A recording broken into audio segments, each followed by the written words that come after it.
আমরা বিশ্ববিদ্যালয় প্রশাসনকে বারবার বলছি বিশ্ববিদ্যালয় প্রশাসন যেন লেভেল প্লেইং ফিল্ড এনশিওর করে এবং এই জায়গায় আমাদের শিক্ষকরা তারা শ্রদ্ধার জায়গায় আমরা তাদেরকে দেখতে চাই। বিশ্ববিদ্যালয়ের শিক্ষক তার রাজনৈতিক আদর্শ থাকতে পারে, কিন্তু নির্বাচনে সামগ্রিক অ্যাক্টিভিটিতে তার যে রাজনৈতিক আদর্শ সেটা যেন কোনো প্রতিচ্ছবি না থাকে। তো এটা যদি তারা তাদের যে রাজনৈতিক আদর্শ সেই এজেন্ডা যদি তারা আমাদের উপর চাপিয়ে দিতে চায়, তাহলে তারা শিক্ষার্থীদের বাইরে অবস্থান নিচ্ছে।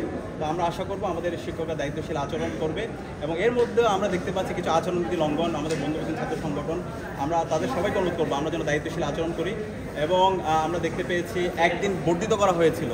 তো এই বর্ধিত করা নমিনেশন ফর্ম সংগ্রহের সেটা কিন্তু আমাদের কারোর সাথে আলাপ করা হয়নি।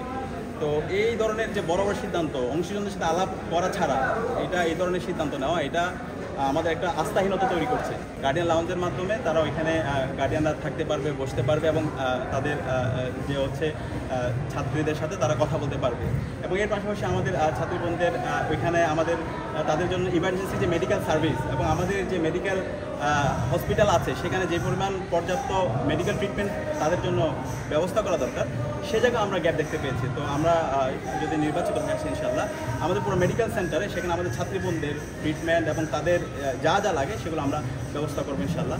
এবং স্যানিটাইজেশনের বিষয়টা খুবই গুরুত্বপূর্ণ, সেটা আমাদের যেখানে যে হাইজিনগুলো দরকার সেই বিষয়গুলো কিন্তু আমাদের অনেক বেশি গ্যাপ। তো সেই জায়গায় আমরা সেগুলো এনশিওর করবো এবং এর পাশাপাশি আমাদের অনাবাসিক যারা শিক্ষার্থী আছে আমরা তাদের সাথে দেখা করছি। বিভিন্ন বাস কমিটি যারা আছে আমাদের এখানে প্রায় 17টা বাস রুট আছে। তো আমরা আমাদের অনাবাসিক শিক্ষার্থীদের সাথে বসছি এবং আমরা এটা যেন সাস্টেনেবল একটা সলিউশন হয় সেই জন্য আমরা কাজ করছি। আমরা নির্বাচিত হয়ে আসার পরে ঢাকা বিশ্ববিদ্যালয়ে অনাবাসিক আমাদের যারা শিক্ষার্থীরা যারা বিভিন্ন দূর দূরান্ত থেকে আসে তাদের এই বাস সংকট থাকবে না, এটার আমরা একটা পার্মানেন্ট সলিউশন করব এবং এই ওভারঅল কীভাবে সলিউশন হতে পারে সেগুলো আমাদের ইশতেহারে আমরা পূর্ণাঙ্গভাবে আমরা তুলে ধরবো।